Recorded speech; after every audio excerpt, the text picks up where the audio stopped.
Department. We're here this afternoon to provide you a briefing on an incident that was reported to us on August 21st of 2024 involving now former Durham police officer Rayshawn Taylor.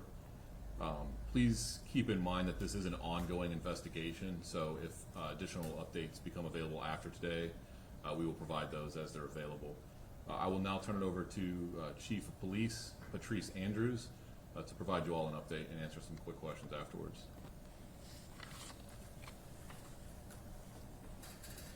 Thank you. Good afternoon.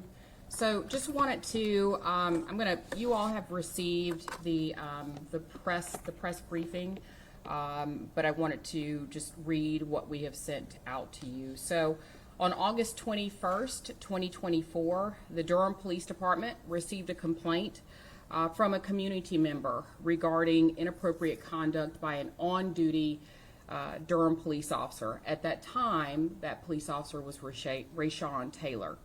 The preliminary investigation indicated that there was an apparent sexual assault which had occurred during the course of an interaction between Taylor and that community member.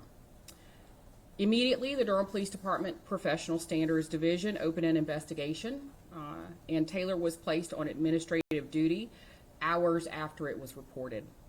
Taylor subsequently resigned employment with the Durham Police Department effective immediately on August the 22nd, and that was prior to the completion of the internal investigation.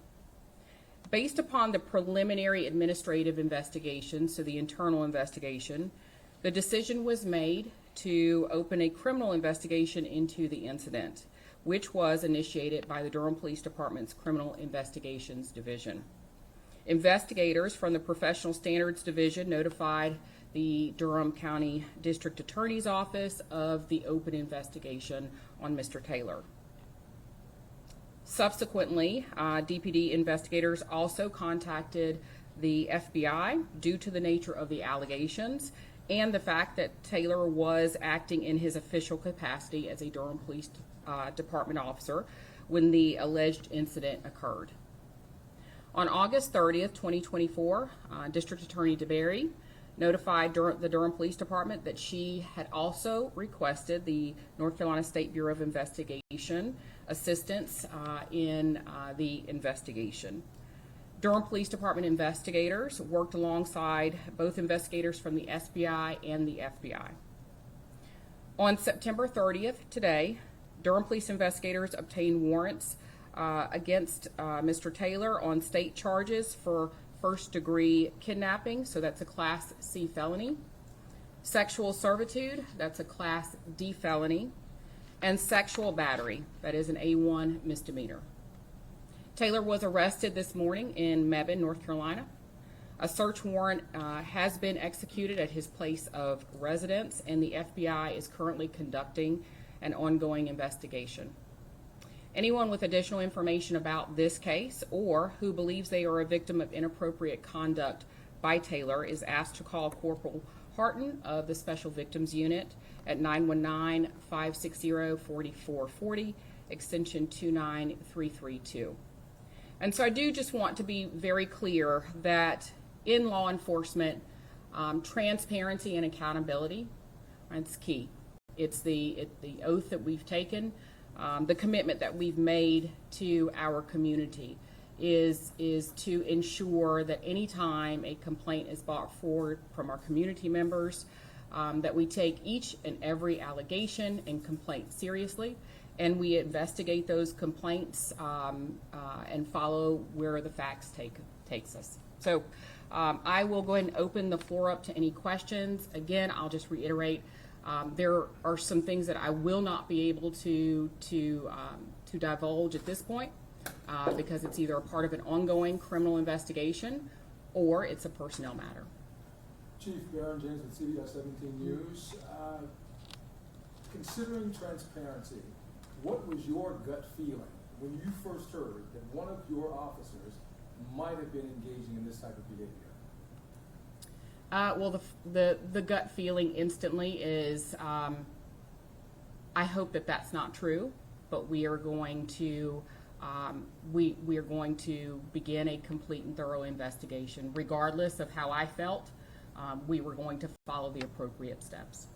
Tell us a little bit more about the officer. How long had he been with the force, and had he received any commendations, or what kind of officer was he? Yeah, so Captain Packard can give you his exact dates of employment, so he does have that information. But what I can tell you is that yes, about 2 years or so ago, he was a recipient of several awards during our annual awards ceremony. So he did have accolades from the community as well as the police department about the way in which he served our community at that time. And not to assume, but had he been involved in any sort of allegations of this nature in the past? No, there have been none reported to us, none reported. So if you want, Packard, Captain Packard, do you have those dates? Yes, just to answer the question about the employment dates, Taylor was hired in January of 2014. He was, at the time of the incident, he was a corporal assigned to uniform patrol in District 2, which is roughly the North Durham area. He's also served as a uniform patrol officer in the Community Services Division and in the Criminal Investigations Division in the Special Victims Unit. Did you know him personally, and if so, what was your visceral reaction when you heard him involved with possibly something like this? I've been here long enough that I know most officers that are here. Just speaking in general, any time that we have an officer involved in something of this nature, like the chief said, you hope it's not true. But it's very important that we address it appropriately regardless of who it is or how we feel about that person, and then are transparent about those findings. And where is he now? So he is, he's being processed at the Durham County Detention Facility. So that's where he is right now.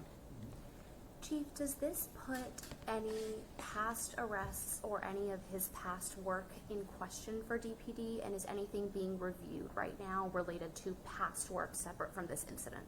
So we are fully transparent with the district attorney's office. Often, so when we have an investigation where an officer's integrity could potentially be in question, right? We will notify the district attorney's office of that investigation, and the district attorney's office will then go and look at their cases and find out which cases that officer was affiliated with and make those decisions. And what is your message to the community about this situation? Well, it's simple. It's we believe in accountability. I mean, we are here as our guardians of our community, and this badge is power that the community has bestowed upon us to do all things good and righteous and just. And if we can't do that, then yes, we need to be held accountable. But our community can trust and believe that when officers step outside of those lines, then this department will hold that officer accountable and be transparent along the way. Chief, so can you be more specific? I understand the investigation is ongoing, but more specific about the incident itself, the kidnapping charge. What happened that day? So that's a part of the criminal investigation. So I can't get into the nuances of that particular charge.